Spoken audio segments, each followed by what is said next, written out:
Herb Beck, 250 Frank Beck Road, Philistine, Washington. Fishery Department, the biologist, I'd like to inform you, I lived about 60 years between two rivers. I've never moved. And I observed the salmon in doing the thing for the last 60 years. And it's quite interesting. We do not talk about predators on the number of fish that return to the streams, such as seagulls, eagles, whatever you have.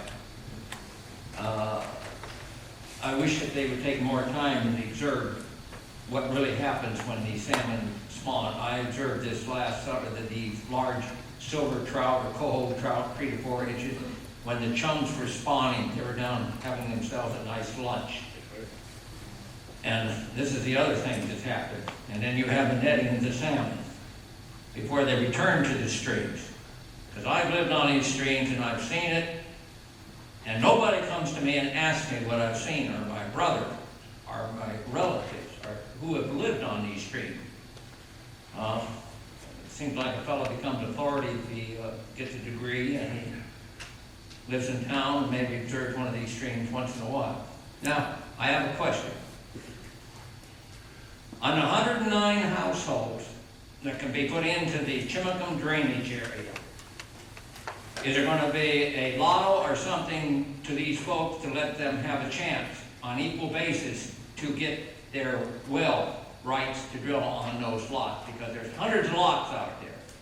And there's a lot of folks don't even know this is going on right now.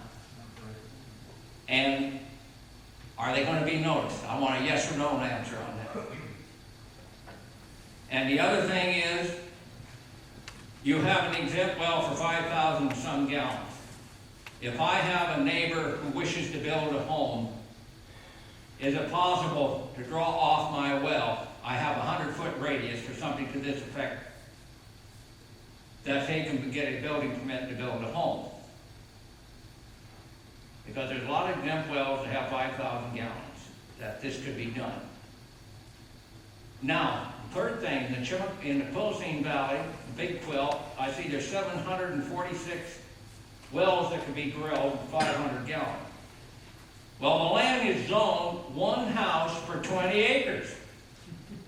Now, I'd like to know how many wells each piece of property have on it, because there isn't that much land available due to the zoning. And I've attended these meetings for 5 years, and I've listened very carefully. And the flows of these different aquifers and so forth, I've never seen some real numbers to prove what they were. And at one time, I was very young, I worked for the Geological Survey as a stream evaluator, or stream gauger.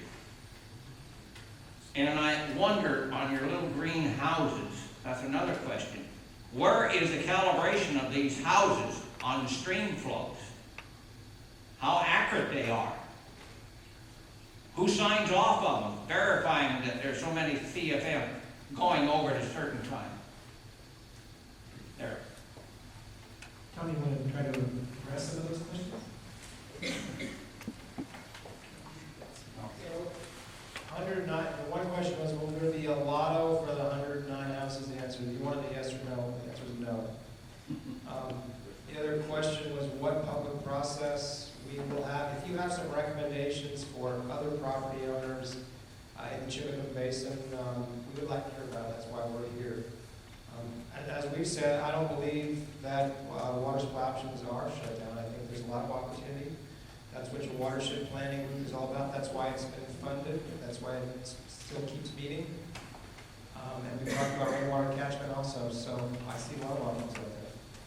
You know, I didn't understand your last question, or your last question about sharing 5,000 gallons. Yes, if you have a exempt well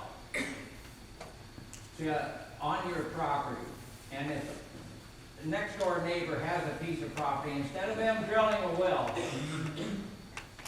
will you, Department of Ecology, create a regulation that's able for those folks to draw off your well?